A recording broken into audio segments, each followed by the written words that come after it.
ब्रह्मा जी के पास गए। ब्रह्मा जी के पास जाके बोले कि बाबा यज्ञ करना है। कितने वर्ष का? 1000 वर्ष का यज्ञ करना है।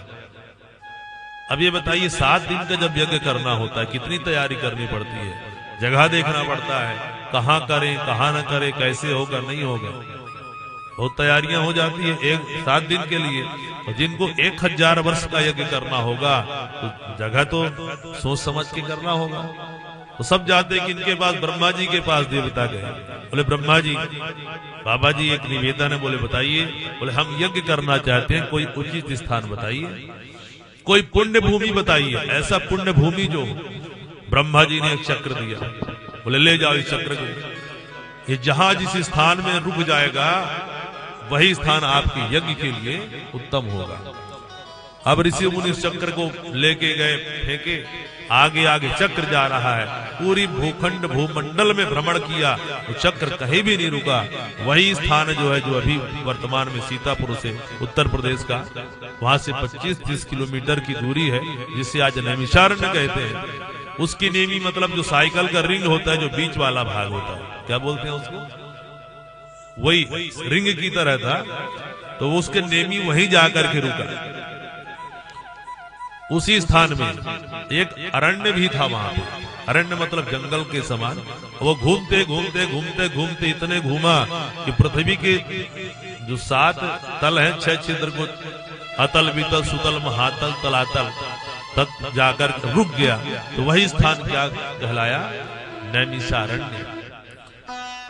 आज भी नैमिषारण्य में कहते हैं कलयुग का प्रवेश नहीं है। तो ये स्थान भी भैया आज क्या है? तीर्थ रूप है। नैमिषारण्य से स्थान कम नहीं है।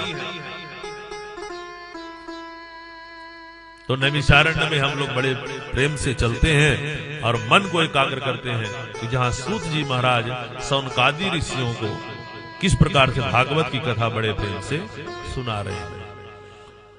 सूत जी महाराज सुनाने वाले, जिनकी आयु 20 वर्ष की है, लेकिन जो बैठे हैं सामने सुनने के लिए ऋषि बड़े बड़े, जिनकी 10-10 हजार वर्ष की आयु है। कि धन वृद्धा बल वृद्धा आयुर्वृद्धा तथैव च तेऽपि सर्वेऽपि ज्ञान वृद्धा किंकरा शिष्य किंकरा।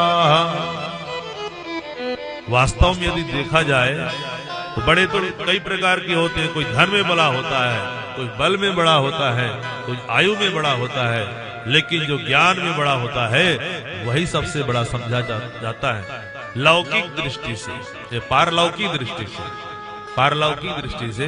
और यहाँ लौकिक दृष्टि से तो भैया क्या है, पैसा को ही महत्व देते हैं। जो जिसके पास ज्यादा पैसा वही बड़ा आदमी है। बोलिए राधे राधे। तो संत जनों की बात है भैया, अलौकिक दृष्टि की बात। वो किसको महत्व देते हैं? ज्ञान को महत्व देते हैं। तो आज प्रधान श्रोता कौन है? सौनक जी महाराज। अनेक ऋषि मुनि सुन रहे हैं, लेकिन उसमें एक प्रधान होता है, जैसे आप हैं। तो सौनक जी महाराज ने जो है, जो कथामृत रस स्वादन में बड़े पटु हैं। कथामृत रस स्वाद है कुशलः, बड़े कुशल हैं, बड़े पटु हैं। कथा सुनने की विशेषता क्या है भैया? कोई कितना भी बड़ा ज्ञानी हो, कितनों भागवत सुना हो, कितनों रामायण पढ़ा हो, लेकिन जब भागवत की कथा सुनने बैठे तो अपने आप को अज्ञानी मान ले कि मैं कुछ नहीं जानता हूं। क्योंकि ज्ञानी मानकर यदि बैठेगा तो व्यास जी की नाप तौल ज्यादा करेगा। अरे महाराज जी ने यहाँ पे ये बात कह दी, कहीं हो सकता है कुछ गलत बात व्यास जी के मुंह से निकल गए, तो पूरी कथा तो उसको ध्यान नहीं रहेगी, लेकिन गलत बात को लेकर चला जाएगा और वही बात उसकी कथा हो जाएगी जीवन की। इसलिए कथा सुनने से पहले कह रहे हैं अपने आप को अज्ञानी मानकर कथा सुननी चाहिए। कई लोग कथा सुनने आते हैं भैया, हाँ, कथा पंडाल में पहुंचे नहीं, इधर उधर घुमाए नजर। अरे भैया वहां तो गए लेकिन कुर्सियां कम थी, लेकिन टेंट थोड़ा सा ऐसा लगा था, है? इधर उधर की बात किए और उनकी कथा हो गई। उसी बात को लोग बताते घूमते हैं। इसलिए कह रहे हैं सूत जी महाराज कि कथा सुनने से पहले क्या करना चाहिए? अपने आप को अज्ञानी मान लेना चाहिए। और ऐसे सौनक जी महाराज अपने आप को अज्ञानी मान करके बड़ा सुंदर प्रश्न कर दिया है सूत जी से, उसे बड़े प्रेम से श्रवण करते हैं कि अज्ञान ध्वांत विध्वंस कोटि सूर्य समप्रभा सूतज्ञाहि कथासारम मम कर्ण रसायनम। हे सूत जी महाराज, हम लोगों के हृदय में घोर अंधकार व्याप्त है।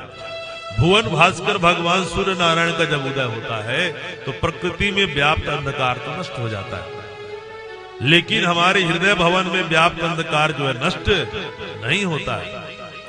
इसलिए हमने सुना है आपके पास करोड़ों सूर्य के समान ज्ञान का प्रकाश है।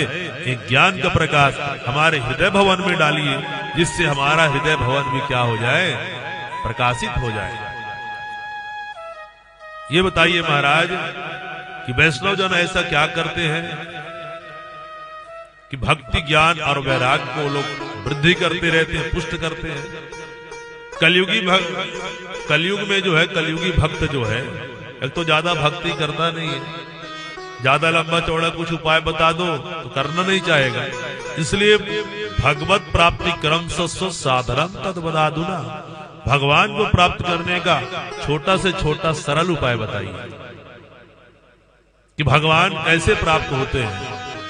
छोटा सा छोटा ऐसा कौन सा कार्य किया जाए जिससे माया और मोह का जो है निवारण हो जाए।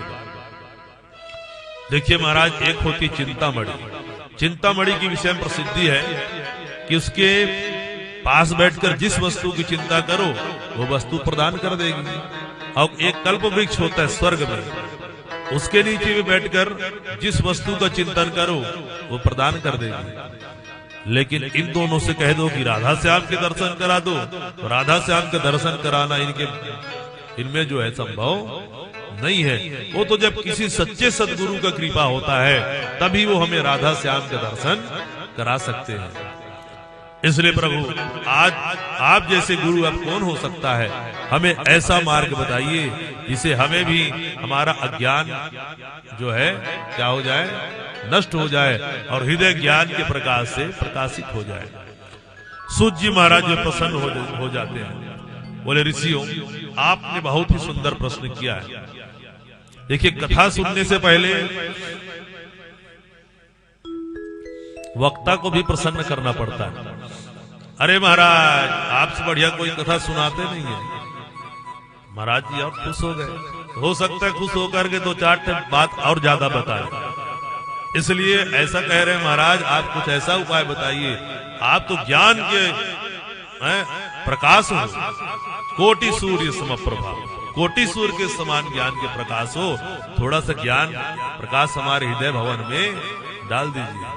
ऐसा जैसे निवेदन किया, सूत जी महाराज गदगद हो जाते हैं। बोले ऋषियों मैं तुम्हें इसका उपाय बताता हूँ, सावधान तया सुनो, लेकिन सावधान होकर सुनना कि एक भी शब्द इधर से उधर चला ना जाए, क्योंकि भागवत की कथा क्या है, शब्द ब्रह्म है भैया, शब्द ब्रह्म।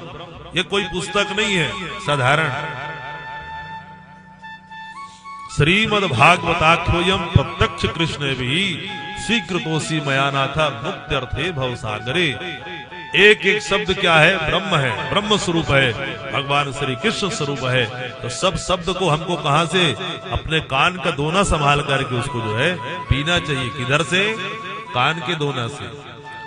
इसलिए कहते हैं सावधान या तृणु, सुनो ऋषियों, इस कथा को मैं जो सुनाने अब जा रहा हूँ, दिव्य रस आपको प्रदान करने जा रहा हूँ, शब्द ब्रह्म को बताने जा रहा हूँ, इसको बड़े प्रेम से श्रवण करना।